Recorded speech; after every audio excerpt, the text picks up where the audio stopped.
Doot, doot, doot, doodly doot, doot, doot, and so on. Hi there. Now, if you really want to tickle your gourd, understand that the camera's reversed. So I'm proud of that sign. How are y'all doing? I truly um, am getting used to using Restream. Oh man. The Anticorporatus. Hey, Jake, I just forwarded you a terrifying video. Apparently, the second year of the El Nino is significantly worse than the first year. This was the first year. Oof. Oof. Boy, oh boy. I saw that you sent me a video. Hadn't cracked it open yet. I'm excited for it. Ooh, I see someone. I see someone who I'm excited to introduce. Folks, I hope you'll be patient with your old pal today because I am using a system that you'll actually have seen me on quite a bit. This is Restream, and the folks over at the True North Eager Beaver podcast use it flawlessly. This ain't that. Don't let it fool you. But it's going to look a lot like it in some ways, and in my opinion, in the best way, because we are joined by our old pal Doug, aka Mr. Eager Beaver himself. How you doing, sir? I am doing well. How are you? I'm doing fantastic. I'm so happy that actually that worked when I clicked it. Yes, it did. Hello, Wicked Kits. How you doing? This is very technically, I don't even know what you call it, a quadruple Tuesday, like a Ooh. 5 screen call. It's been there. I had one of those too the first time I was Oh, working with it. All of a sudden, it was just like 8 seconds, and just at one point, like I was just sitting there like for a couple, and then I go, "Well, that didn't work," and then I clicked it off, and somebody said, "Good show." yeah. Just have a solid 15 minutes of you like everybody's talking at me. I don't hear a word they're saying. Yeah, oh well, we'll get there. I'll say this. This is better than dealing with an office full of people trying to get a giant TV antenna to put out a signal. I'll take this any day. Absolutely. I How are have you, my friend? questions, sir. Oh, I'm please. good. How are you doing? That's number one. How's life going? Today, if I were any better, I would be triplets. Fair I'm real happy. enough. Fair enough. I got a little bit of Jesus juice here. So let's bring it on. Oh, beautiful. Well, that's basically what we're doing today. On the show, we've got a day we call Salty Saturday, where we don't worry about being productive. We just enjoy dancing on the political graves of people that deserve it. Boy, we got one, including a recommendation from a regular on your channel, Elaine Sharp. Ooh. Yes, indeed. I would love to look at this clip with you. Just started off. This is a fella named Ben Mycelis. He's an attorney and a political commentator, and he is breaking down a new way in which Trump is screwed. And I thought we might learn a little bit about it, and then point at the Cheeto and laugh. All right. Well, screwed Trump always makes me happy. Let's go. All right. I'm Ben Thank you. Mycelis from the Midas Touch Network. I believe And thank you, Elaine Sharp. Sorry about that. that special counsel Jack Smith set the perfect trap that Donald Trump and Judge Elaine Cannon walked right into that will eventually allow special counsel Jack Smith to file an appeal to the 11th Circuit Court of Appeals and try to get Judge Elaine Cannon removed. So here is what went down. One of the things that special counsel For context, if you're joining us from the great up north, Eileen Cannon is, to your good fortune, the U.S. judge that is farthest away from you. She's in Florida, and she is a Trump appointee who has a history of being Generous. weirdly favored. Yeah, weirdly generous to Trump. Yes.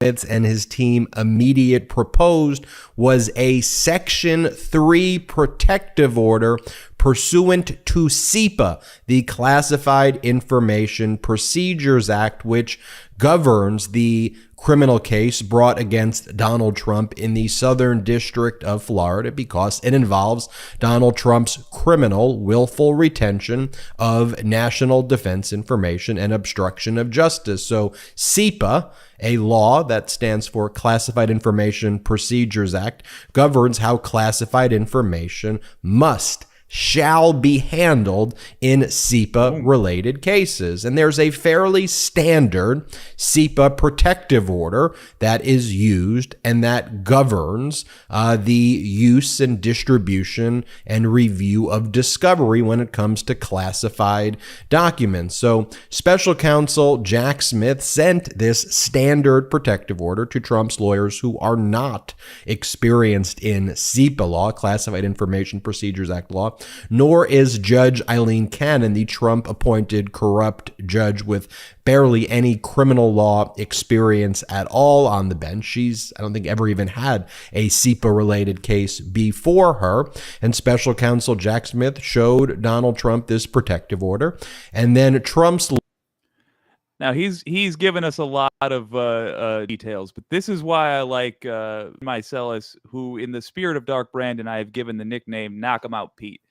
He's setting it up, but it will get interesting, I promise you. Objected to it. Earlier on, Judge Elaine Cannon, on her own, struck the filing by Special Counsel Jack Smith, so we had to refile it again and then bring a renewed motion. Donald Trump's lawyers objected to it. Why? Because Donald Trump's lawyers state that they want to review the classified information, the top secret information, the sensitive compartmented information. They want to review it at Mar-a-Lago, at the scene of the crime. Donald Trump and his lawyers are petitioning Judge Elaine Cannon to do something so ridiculous, something so unprecedented. They want the taxpayers, you and me, they want us to buy a SCIF, a sensitive compartmented information facility, to be placed at Mar-a-Lago because Donald Trump does not want to leave Mar-a-Lago to view classified material at a SCIF or in a SCIF in Miami. So Donald Trump wants a... Okay, so can you imagine any other defendant being like, okay, you say we need an entire facility, a special facility to view these documents? Well, obviously, build one in my living room. So Your Honor, I know that I'm here in court because I had documents at my home that I wasn't supposed to have. So how about you sign something that allows me to have the documents that I wasn't supposed to have at home? Exactly. Oh, so you're saying it was illegal for me to take these bags of cash home from the bank? Well, fine, then build a vault in my house. Problem solved. Jesus. Now, Mars Falcon letting him have it over the clickbaity nature of the title. Granted, it is a bit of a clickbaity title. So let's jump to the part Mars Falcon has designated as the meat and potatoes of it. This is what, and Mars Falcon objects to the word trap here. I'm watching this raw with you. So this is what Ben Meiselas says is the trap. Let's see what I'm looking for is what the actual consequences are going to be if whatever thing he's sprung works. support of renewed motion for a protective order pursuant to Section 3 of the Classified Information Procedures Act. United States files this reply in support of its renewed motion for a protective order pursuant to Section 3 of the Classified Information Procedures Act, CIPA. The government's proposed protective order reflects standard procedures for handling classified information in criminal cases and is consistent with the law. Defendant Trump's opposition, on the other hand, seeks special treatment that no other criminal defendant would receive and that is unsupported by law or precedent. Pause there for a second. You see how simple special counsel Jack Smith is saying it? He's like spelling it out as though Judge Elaine Cannon is going to law school for the first time because she... Okay, Ben. All right, Ben Mycelis. Let's go easy on explaining it simple. I need it simple. God damn it. All right. Is here. Jack Smith continues. It also rests on a misrepresentation of the proposed protective order's requirements. The proposed protective order requires that any discussion of classified information between Trump and his attorneys take place in a sensitive compartmented information facility. It does not require, as Trump maintains, that all discussions take place in the same SCIF where classified discovery will be housed. As such, there is no need to modify the proposed protective order on that basis, much less to include in the order approval to, quote, reestablish a secure area at an unidentified location used during Trump's presidency, which is likely a reference to one of his homes. Creating a secure location in Trump's residence, which is also a social club, so he can discuss classified information, would be an unnecessary and unjustified accommodation that deviates from the normal course of cases involving classified discovery. The opposition filed by... Just a quick pause. Are you seeing the scenario I'm seeing? Yeah. Well, all right. What I'm seeing is them just reframing for us how goddamn ridiculous this is. The classified documents at a social club. They're having to formally write, all right, so this idiot lives in a ballroom where they serve shrimp, and that's where he took the nation's secrets into the shrimp room.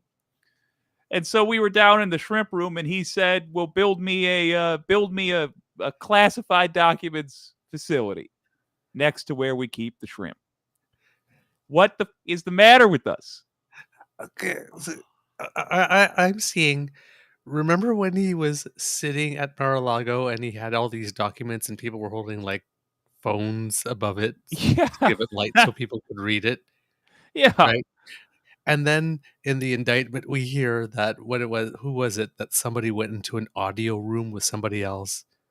And then later on, when Nada came back, he came back through the adjacent property, through the bushes, grabbed the other guy, came and talked to him, to Oliveira, and then brought them back. Okay, again, really, hey, I got this document that I really can't show you, that I'd love to show you, but I can't show you. Hey, why don't you come in this SCIF with me? Yeah. Just like, build a private place where me and my accomplices can do our crimes quietly then, if it's such a big deal. Fine. Ridiculous. I will... Mars Falcon, I need a SCIF and a missile silo if you want me to participate in this trial, Your Honor. Just a quick SCIF and a missile silo and a second jet and a little bump of coke, and then I'm good. Couple rounds of golf. Couple Maybe rounds a of taco golf. bowl. Obviously a taco bowl. I just assumed. I assumed that was in there. And 2 scoops with the most beautiful piece of chocolate cake you've ever seen. Yes, I'm Trump's the latest Trump attorney that he's hired. Let's just go over the list again real quick. That's 2 scoops. 2 scoops. The taco bowl, the missile silo, the golf, and anything else, and the SCIF. And a baggie full of Cheerios. That's for me. Oh, I'm finding out that I'm actually under indictment myself. Going to hand this baton to the next dummy. Oh, here I am. Oh, good. Okay. Anyway, the answer is no. Next. So basically with this, what we're seeing is that the government is running out of patience with this nonsense, and it's reflected in the fact that they are finally just addressing these things directly, spelling out the insane requests he's making and requesting that the court deal with them. Now, Ben Meiselas, he was talking a big game. I'm not going to lie. Mars Falcon might have had him pegged there. He was talking a big game about Eileen Cannon being kicked off the case. Maybe. The one good thing about having a politician this corrupt, there's lots of. I'm no longer all that concerned about Eileen Cannon. But the behavior of the special is heartening to see.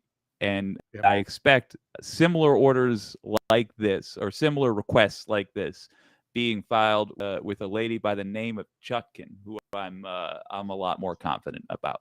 Mm-hmm. Overall, man, what I want to talk about Canada stuff in a moment, because if I don't actively look into other countries, I get drowned in the current stuff happening in my backyard.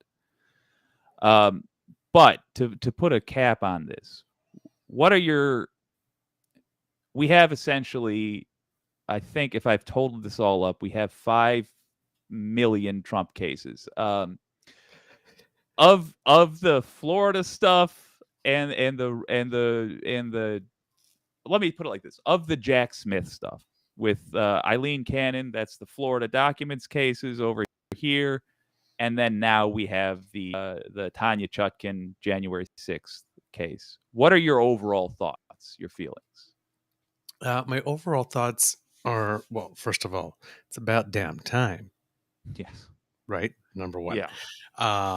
The documents case is by far the easiest one to quote unquote get him, because it's, as Glenn Kirshner says, it's a just press play prosecution. Yeah. I mean, for sure. they basically got him dead to rights, and the fact that whether the documents are classified or not matters not a squat, because they're national defense documents, and that's all that matters, right? Yep.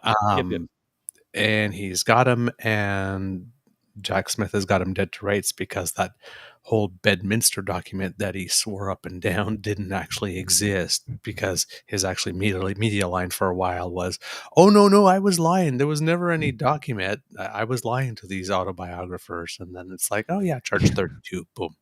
There's that document you said didn't exist. So he said that after it came out that there was a recording, which I think is especially wild. Yeah, but he actually tried to make people believe that after that recording, right, he had those papers that he was waving around, and says, I was just waving around papers that had nothing on them. That's it. That's what he wanted to believe. We wanted people to believe. He didn't mind people believing that he actually had nothing when he said he did. It sucks that his best defense is, no, I was lying then. Oh my God. And he's used it multiple times. No, I was just lying to the biographers. I was just lying to the press. I was only lying to the American people. They don't matter, obviously. It was just a joke. Can't you take a joke, man? It was just a joke about genocide and national secrets. Your standard presidential joke. My God. All right, man. We got. But so to finish my thought, the thing that I like about the thing is, the fun thing about him having 4 at once is that, when they go through the sentencing guidelines, right? It's like, do you have any previous? And because this guy has skated his entire life until E. Jean Carroll. Yeah. like this, and like the Trump University and stuff is civil stuff, but one of these 4 is, he probably won't get all that he should, because it will be his first offense. But whatever that is, that where he gets snagged on first, raises where he ends up on the others. And by the time he gets to the 4th, and let's say the 4th is Fani Willis's, for example. Yeah. Wow. Or January 6th, He's and who knows, right? We have not heard a thing about the whole inauguration committee stuff in oh forever. yeah. Yeah, there is going Meanwhile, to in the background. be yeah, there's going to be an aftertaste to the Trump indictments. While he is in prison, we are going to be very calmly and maybe even a little bored going through the new things he's been convicted of. It's a super fair point you make on the inauguration money laundering. Frankly, not is it Mhm. laundering? No, just embezzlement, old fashioned, straight up embezzlement. Just straight Um, up. yeah, So but it's humorous to me that the best case scenario for Trump is that he is convicted in all four of these cases on the same day, yes, just so that there's no previous convictions for any four of them. like simultaneously at the same time, the gavel goes down in all four cases simultaneously. That's the only way, because even on Yes, the same yes, day, one's going to literally. come first. Literally, yeah. He's just on it. He's gonna end up doing like that 70s sitcom thing, the multiple dates at once, but it's gonna be with Zoom calls in court. Like, I wasn't talking to Florida. No, I was just hanging out here, DC. I'm totally into whatever this is. The what is it, embezzlement? No, this is the J6. Yeah, that's what I was talking about. Sure. Anyway, guilty, great. First time offender. Ah. Well, Oh, that's Jesus exactly it. God. Like this, he's only going to be a first time offender on one of them. Yeah. Yeah. It's I truly look forward So to I mean, it. the first one is going to It's be like, yeah, the first one's going to be happy news because everybody's going to be like toasting stuff like that. But it's going to be the second and third one when he finally gets like the sentences hand down. And sorry, but you know, it's like you mentioned on the show, right? He probably won't be. He certainly won't be able to go to general population, and the Secret Service certainly isn't going to go into jail with him. So yeah, like you said, he's probably going to have to do something at a military brig or something. But he yeah. is going to be behind bars because one, he can't help himself. He's just going to keep running his mouth, which means there's going to just be a whole bunch of total other new charges. And when it comes time to sentencing, the judges are going to be so tired with him. Yeah, that's fine. Yes. But a lot of these charges have an in doing time behind bars bias to begin with, and there the man has no redeeming values. I mean, if there's one No. person that shows like recidivism and all that kind of stuff, then yes, you should definitely be behind bars. It's like, do not intimidate a witness. You come for me, I'm gonna come for like seriously. We told you don't touch the damn button. Do you And you went and you realize touched the damn button. It's like, just lock him up, man. The guy what you said save is him so from right? himself. You absolutely nailed it. In sentencing, Jeez. Jack Smith is going to be talking about this former president's recidivism concerns. He's And total listen. lack of remorse. Well, yeah, but I mean, he's literally like Smith is going to be like he's already running again. Now, this criminal's likely to do this crime again because they're setting themselves up to. If we allow this citizen to have classified documents again, he'll steal them again. And I realize that that's just literally what's happening. But it is funny to me that the recidivism conversations you normally have, like, oh, this gang banger, like in the stereotype, this Yep. gang banger, he's still hanging out with ne'er do wells. We can't trust him. You got to give him a long sentence. It's like, no, no, no. This guy's still hanging out with politicians stinking up the joint. I saw him roll in here looking all fresh with his Secret Service. It's a weird time.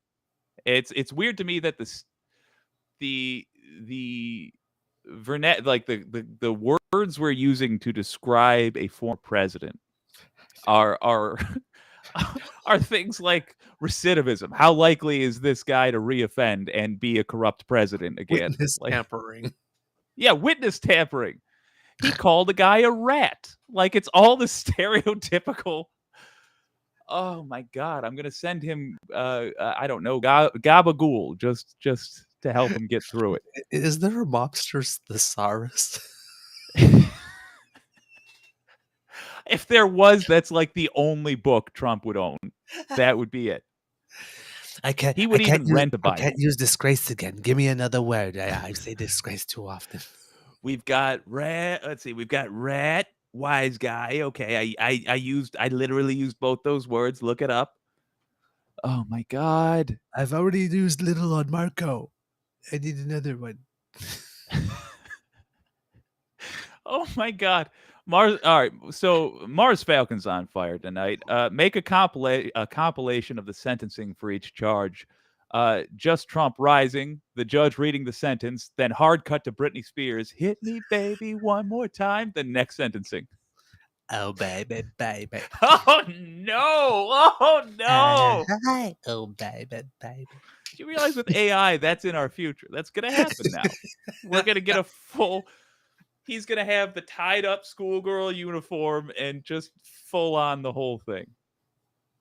We're in hell. We're in hell. Hey, hey, hey, hey. Hey, hey. We're only in hell if it's not me doing it. That's true. Fair enough. Fair enough. So the idea was that I was gonna do multiple clips. There you go. See, that's the issue is your skin is not saturated with tanning dye and everywhere. We're these are definitely the end times. I'm gonna load up the next video. It's apparently gonna take a minute. The next and last video. Oh, it's here. All right, cool. If you had ever told me 15 years ago that 15 years later I would be on a video with my thing tied up, shaking my moneymaker. In a Christmas hat in the summertime. My mother must be so proud. Oh, if your mother is not enjoying the hell out of this, she needs to watch again. It's a delight. This is the only reasonable reaction to this set of facts that we find ourselves in. Is to get just about 2.5 sheets to the wind and make fun of the former president. All right, before we get too lost, see what I'm talking about with this stuff? We Wicked Foxy Dragon, we use the term president loosely. Yeah, it's fair. That's fair. I hope I'm not being a bad influence here. Oh God, we needed this, man. We needed it. Oh man. Before we get too lost and go on to the next thing, Canada questions. Can you break down for those of us that have not been able to catch it all, what is going on with Ford? Oh my word. Who is Doug Ford and what's going on with him, I should say? Doug Ford, we have a whole bunch of conservative yahoos all over the place. I think 7 of our 10 provinces are governed by someone with a conservative ideology. There's only one that's a true progressive conservative, sort of like what Republicans used to be way back when, but like having an ideology, but way easier on the racism stuff. Like way light on the easier racism, on not racism none, stuff. but it was a garnish. Yeah. I saw on the radio on the Daily Show once, Canadian racism. Very kind, very warm. I'll have me some of that. I'm tired of the American style. Thank you. But yeah, he is he is the son of a politician, so the family is a bit of a political dynasty. He came up through the municipal ranks. So if you've heard of Rob Ford, which a lot of people had, because he had, unfortunately, a terrible descent into drug use and addiction along the way, and which made him a bit of a laughingstock for a while, but he was also a disaster while that was going on. Didn't start off as a good guy. And unfit to be leading. But what they have is through his brother, he had that personal charisma, and seemed to be a very good constituency city councillor.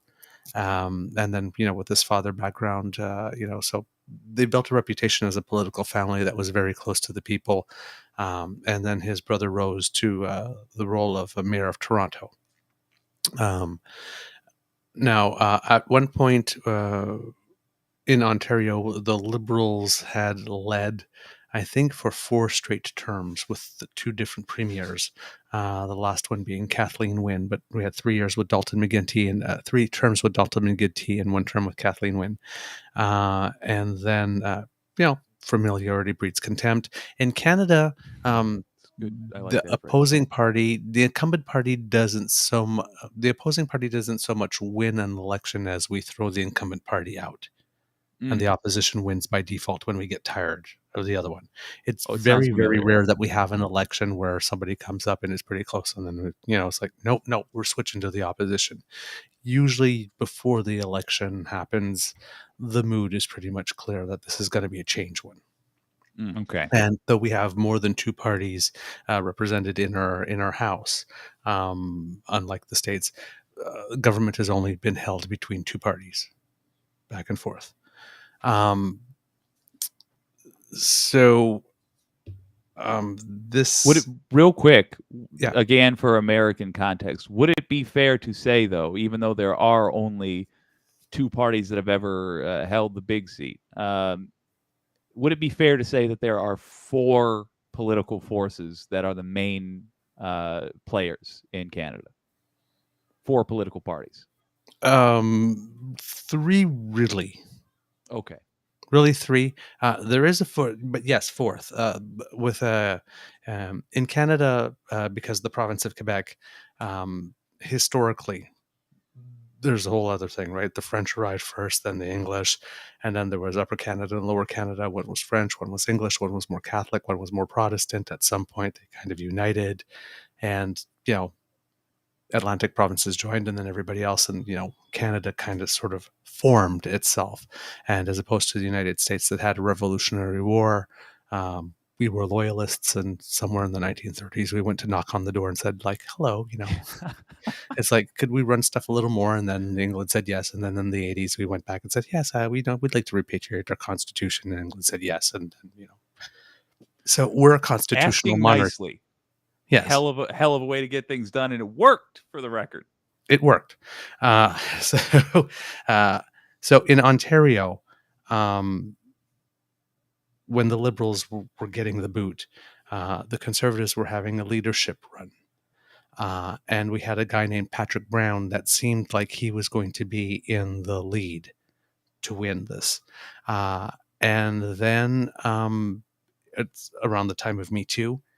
Some people made some allegations about him, which kind of killed his leadership run. Some people made some allegations about the president of the party, which kind of killed his tenure as well. And then Doug Ford just sort of walked in and said, oh, well, since this guy's not there, maybe this is my chance. And fewer than 60,000 people in a province of 16 million made him an option because, as is the case in the States, primaries is where it's at. And in Ontario, it was a leadership vote. Fewer than 65,000 people voted in leadership vote. Maybe about 47,000 voted for him. So that number of people actually made it so that this guy could actually be put on a ballot for 16 million people to vote for or against in the first place. And it turns out that later on, that's the allegations that were made against him were proven to be probably most likely not true, because somebody had made an allegation that the incident happened on the 2nd floor of a house that did not have a 2nd floor. Okay. And when the news network had to apologize, but by that time he had lost Damage done. race and damage done. And Doug Ford became the leader, and by becoming the leader, de facto was going to become the next premier of Ontario. Because familiarity breeds contempt with the Liberals, they were on their way out. Yeah. So he basically took it away from him. Before becoming premier, he promised in a room a whole bunch of developers that he was not going to touch the Greenbelt. Now, the Greenbelt is a swath of land,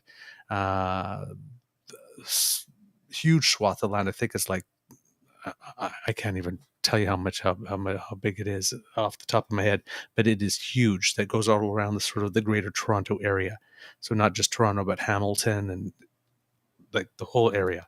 And it's you know, there are some wetlands there, and there's trees, and it's just a green land, a Yeah. green belt around to preserve environmental and stuff and diversity.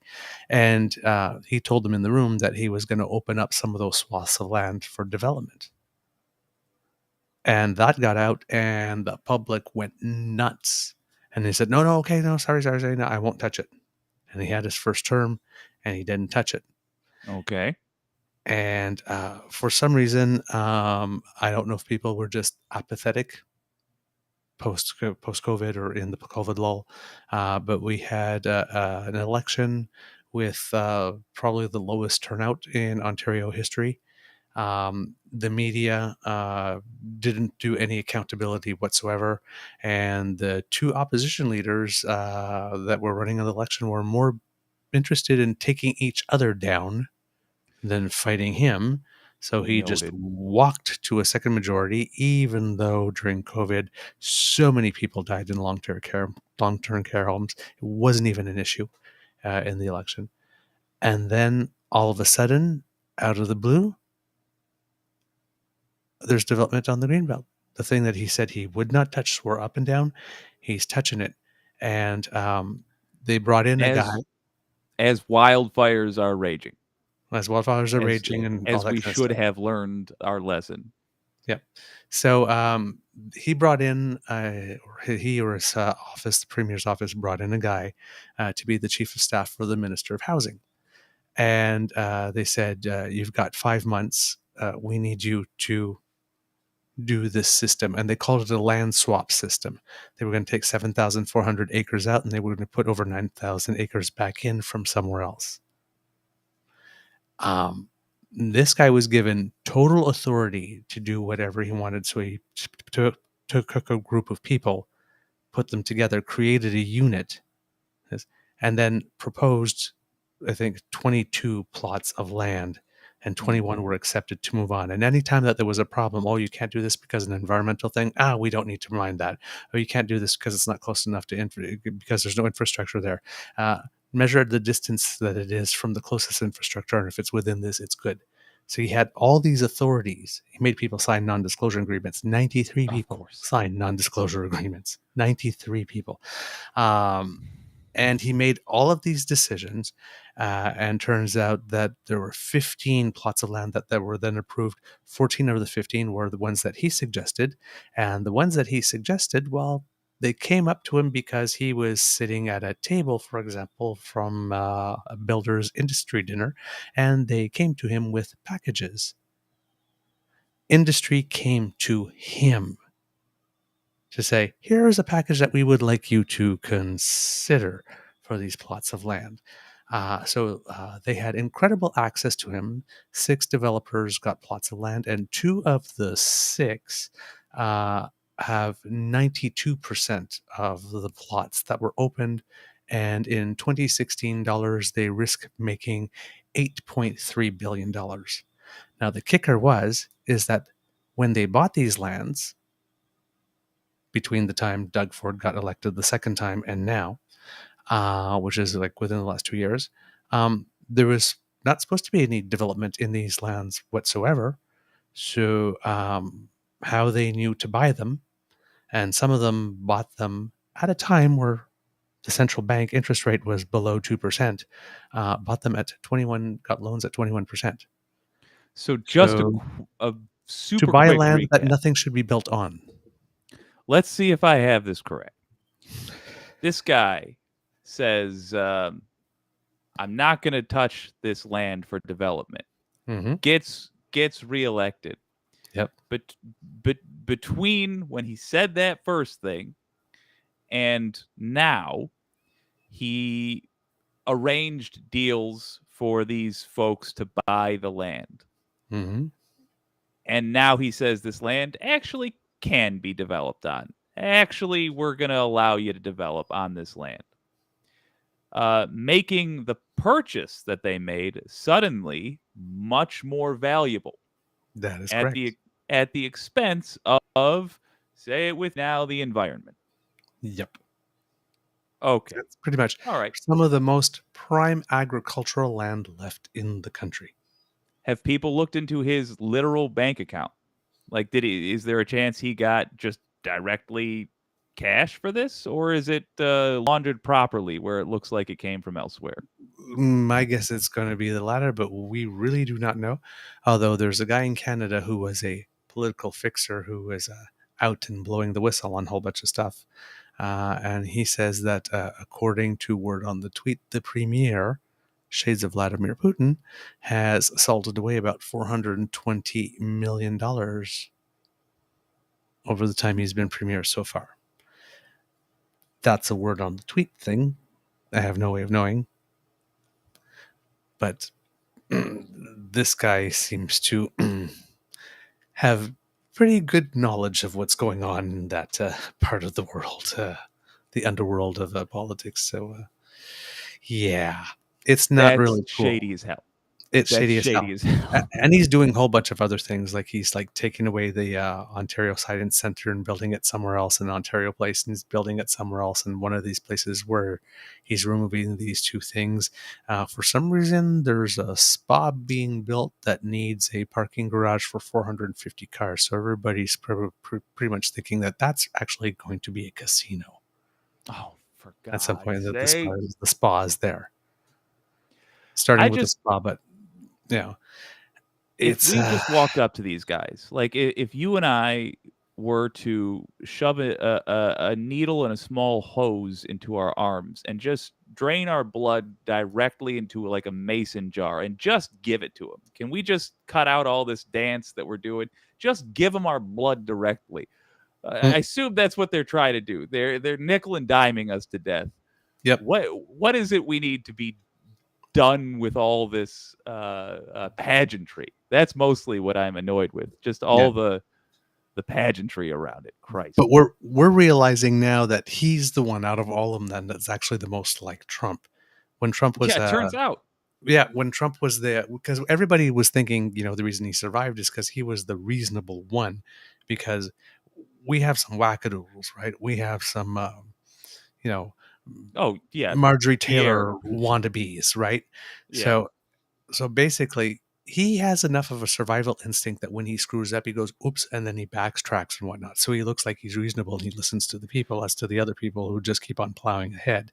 A little more Boris and he'll Johnson. stop something like for 2-3 years and then come back and bring it back 2-3 years later, right? And say, let's try again when people are softened. So, he's not like the relentless, like right away, right? He gives you time to forget it a bit. So he has a bit of a survival instinct. So he's smart that way. But you know how Trump, the way he speaks, right? Oh yeah, the disjointed sentences and the things that are repeated and whatnot. That's very deliberate, right? Yeah. To get the mind thinking about things and speech patterns and whatnot, because Trump gives the image of being completely indisciplined and erratic or whatnot.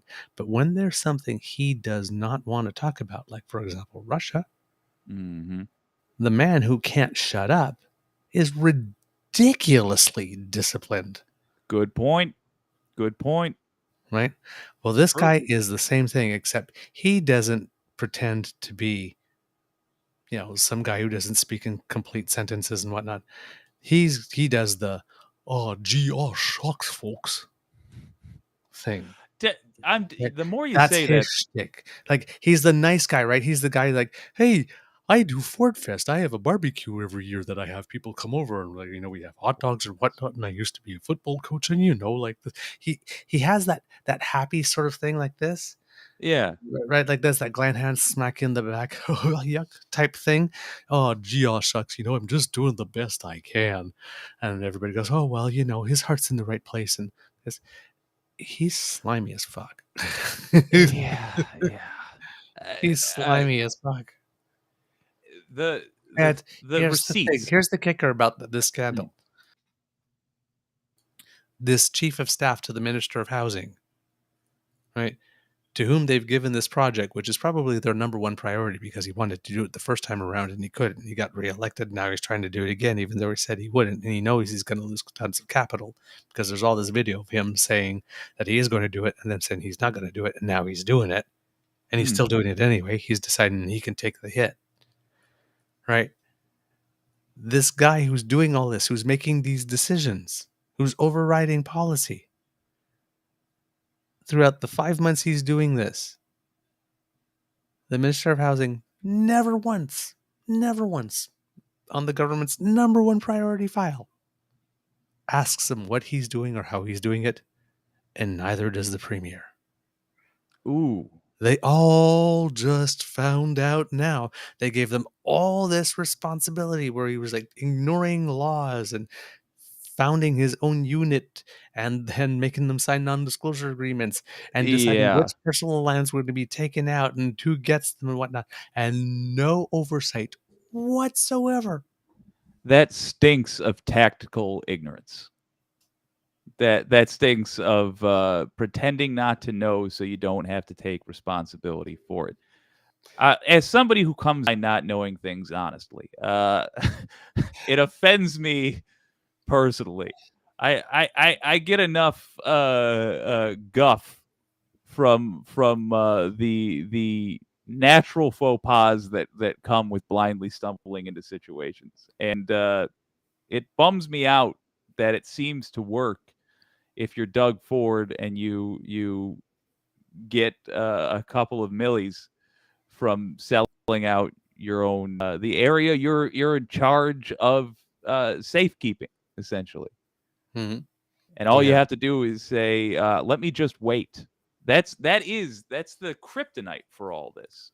We need more permanent political responses. We don't need, as I'm glad, and we're going to talk about it a little bit more in a moment. I'm glad right now we're in the U.S. anyway. We are pursuing criminal justice responses to our problems because they've gotten to that point. Now it's really more a criminal justice problem than a political one. But we wouldn't have been there. We would not have been there if, as a culture, and now I talk about all countries, if as a species we will agree that there are things politicians can do which lose them your vote forever.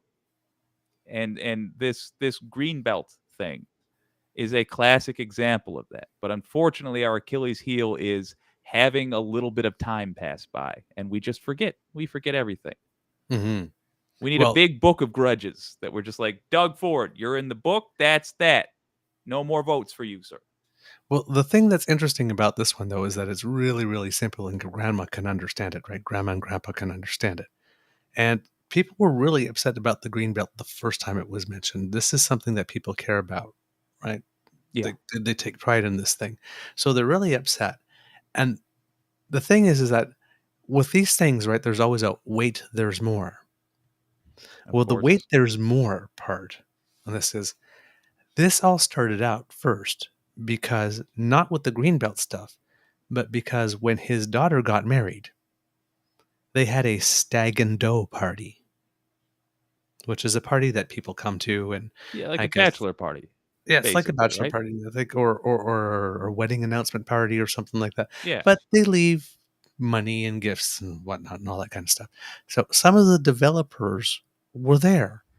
And it seems that the two developers that got the plots were there and, they left money. And they said, well, is that not okay? And they says, well, these developers aren't, they're not developers. They're my friends, my personal friends who happen to be developers. Ask my other friend, Clarence Thomas. But that was in February. He said that this time around when they asked him, well, those two developers that you said that you were friends happened to benefit, and there were two developers that didn't want to actually cooperate with the probe until somebody got a summons, and then they did.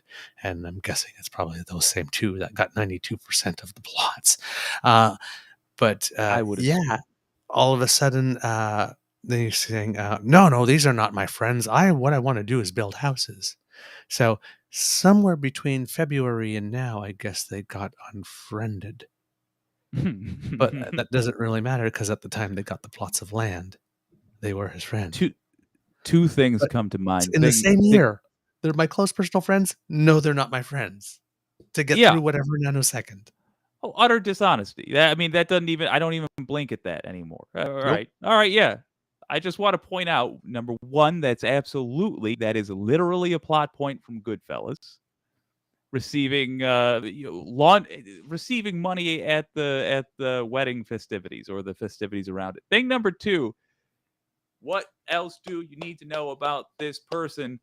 They appear to have used their daughter's wedding to launder money. They will not respect anything. They will not respect anything. They will not respect their obligations as a father. They won't respect their obligations as a politician. Don't vote for him again. Don't do it. And it's not like he's not rich. He doesn't need anybody to contribute to the wedding. Yes. Yes. There should be a point of wealth at which time it is illegal to receive any gifts. You don't need them. Don't need them. Oh, it's a lovely jet ski. Yeah. I literally can't take it because I made a milli last year, and I can afford all the jet skis a human is capable of operating in their lifetime. Well, people starve to death. I can afford that, so keep the gift, jet ski. My friend, we got one more I want to play with y'all. All right. I'll be real with you. There's no great value to be had. We're not going to we're not winning an Emmy here? No. Like I'm not gonna say this is a how about a Schmemmy? Yeah. Let me put it like this. If we're pissing on a political grave, that's it. There's no mints in the bathroom. There's none of that. We're wandering into a graveyard in the evening. Well, we're stumbled down drunk, but we're doing it with our pal Ari Melber, so it'll be a hoot. Here's whip it out, Ari. Yeah. Here's Ari Melber saying words that I imagine he has practiced saying in the mirror at home for about a year. Donald Trump was just indicted in a RICO case. This is a wild turn of events. It is one that, had it been the first charges, would have felt even larger, but it is the fourth. And so right now we have our special report. Why, for God's sake, is it like that? That doesn't make any sense. Why would we? Hey, pal. Hey, Restream, buddy. I know you're trying, and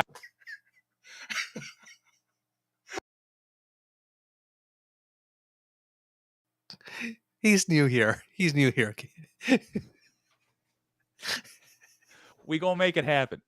It's love and it's real, my friend. I laugh because I care.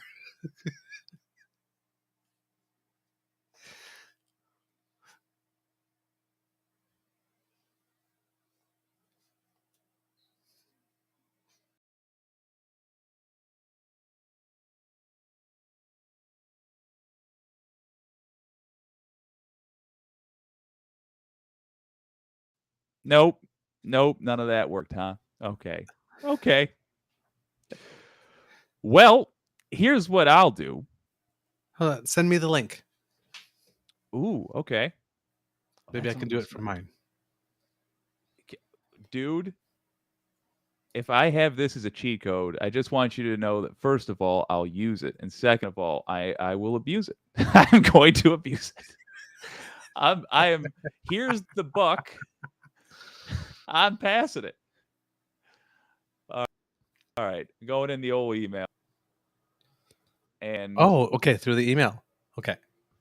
I should probably use the service that we're talking on now. Yeah, right here. The private chat. There we go. There you go. Let's pretend like that whole part wasn't necessary.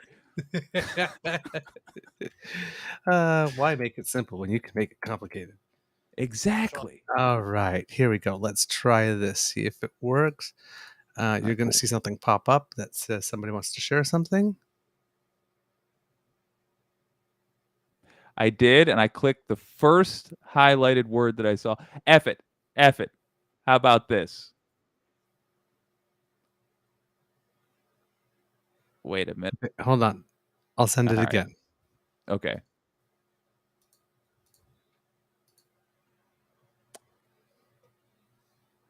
Would like to share their screen. You can add them as your guest here, but he is. Yep.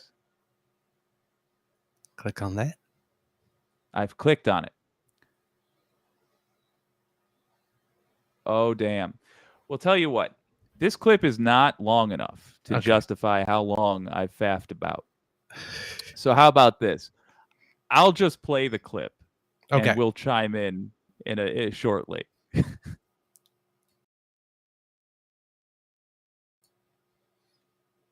Here is, without further ado, and there was a lot of ado, our Melbourne. On RICO. This is a law that was initially created to target specific problems in trying to charge the elusive mafia. It is the Racketeering Influenced and Corrupt Organizations statute, and here is one way to understand it as explained in the classic film, The Dark Knight. I'm good with calculation. I handled all their investments. One big pot. Got it. 1 minute. RICO. If they pooled their money, we can charge them all as one criminal conspiracy. Charge them with what? In a RICO case, if you can charge one of the conspirators with a felony, you can charge all of them. If you can charge one, you can charge them all. That is different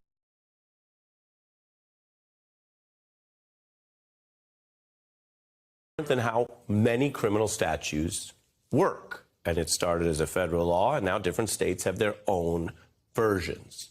So what I'm about to walk you through is why Donald Trump is more likely to end up in an unpardonable, unreviewable prison sentence than he was yesterday morning.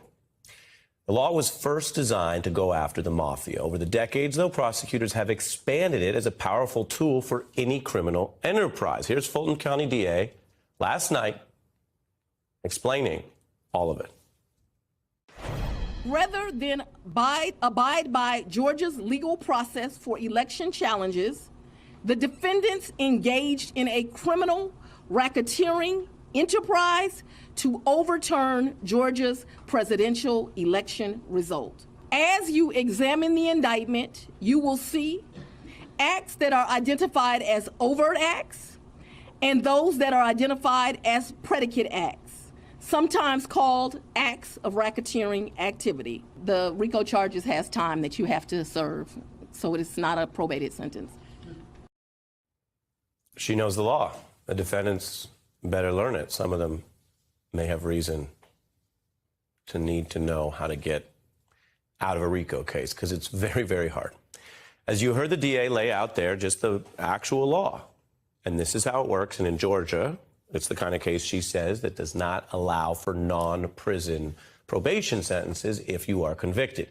Now, this casts a deliberately wide net. And I want to show you an update to a chart we have shown before. This is now Georgia specific. What you see are the arrows of different plots. And as of last night, the red ones have been indicted in Georgia. And the bottom few are different than some of the plots we've shown in the national DOJ case. You see the poll worker harassment. You see the voting data breach. These are now part of this sprawling RICO case that, as you saw in Dark Knight, hits everyone. And those mandatory minimums, they start at 5 years. This indictment and charges could be the toughest for Trump to date. Man, oh, man. Are we back? We're almost, there we go. Hey, we're back. So I just wanted to point out, first of all, yes. Don't it feel good? Does it not feel fantastic? Hurt me. You know, all right, just Ari Melber has been salivating to say those words, to be like, this is a RICO case. And the word he tactfully left off was mother. Ari Melber in the recreation of this will need to be played by Sam Jackson.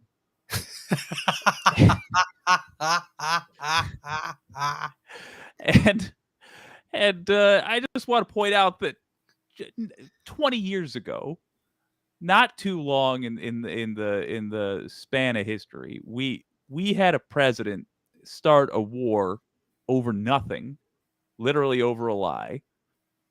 And not only did we do nothing about it, but it was considered taboo to be critical or to even suggest that he might face some sort of criminal consequences for lying to us all.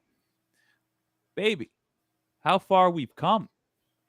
It's really sad that like the actual powerful people had to be threatened in the US before that happened. But I feel like this is a page that once turned cannot be turned back. I feel like in a very good way, the way Trump is being handled now and the consequences he faces will hang over every president from now on like the sword of Damocles, and I think that's a good thing. What are your thoughts? I am. Well, first of all, I'm thinking, right? Remember those old Virginia Slims ads? You've come a long way, baby. Yes. Yeah. I feel Okay, that. I need a postcoital something. Yes. Right, number one, right? Postcoital Trump's cookie, definitely- cigarette. I don't know what it is, but man, Yeah. it feels good. I think you are damn right, because this is a comment I made earlier on. But the first time, oh, this is unprecedented that a president has been. Well, it's not unprecedented anymore, motherfucker. Ha! This is four. I Boom. love to count four indictments. You're right. It's not even unprecedented. It's It's not not even unprecedented. unprecedented for Trump to be charged, much less a president. It's like Oh, America. It's like, this is the thing about the United States that we notice in Canada. Right? We keep on hearing this expression that America eventually does the right thing after having exhausted every other possibility first. Yeah. Yep. Like, and this is it right now. It's like, it's like you the little cousin that you're embarrassed to admit that you have that lives upstairs in the attic has got the pom poms and go like, "Go America! You can do it! If you need us to bring our battalion of lacrosse sticks and curling brooms, we'll meet you at the border. But go America!" I Yeah. disagree with the interpretation, but nonetheless appreciate the sentiment. I feel like this is our cousin who finished high school, finished college, and has a pretty nice car, picking us up from rehab. I'm like, The thanks for the ride, man. The number one Canada, America's number one source of imaginary girlfriends. You know what? We need to work on an exchange there. Lonely high school lads should sign up for a social media app where they agree to pretend they're each other's girlfriend. To sign up for the app, all you have to do is start a fake profile pretending to be an underwear model, an age-appropriate underwear model, whatever that is. But you have to understand, man. It's becoming hard. There's so many side hustles. I mean, first of all, there's that, but then we have to be your emotional support Canadians as well. Yeah. You're keeping us busy, man. Can we We get got our own we- shit going on. we need it, man. We need it. I'm sorry Neighbors- that we always got the handout with this stuff, the palm up, but damn, Neighbors, we love you, but you're a bit high maintenance. we are. We're sassy bitches. We're very high maintenance. we burn through daddy's money and we're like, I know, okay? I shouldn't have bought the Gucci. The point is I'm starving to death. Can I have a slice of that pizza? I saw you eating it yesterday. I don't believe you ate it all. We'll have fun till daddy takes the plastic away. I'll tell you. You know what? Once we've handled our business, once we've got Trump in prison where he belongs, we've put away our trash, in other words. you guys gotta We'll have you come over for down and butter be my tarts guest. and beaver tails. We gotta have you over. We gotta have you over. Beaver tails. It's a I thing. like Trust that. me. Okay, all right. I'm imagining. We have to have you over. You can come enjoy some of the things that are still standing in the States. I don't know if I'll be able to recognize it. It's been a while since I've been there. Oh, well, I You can have only.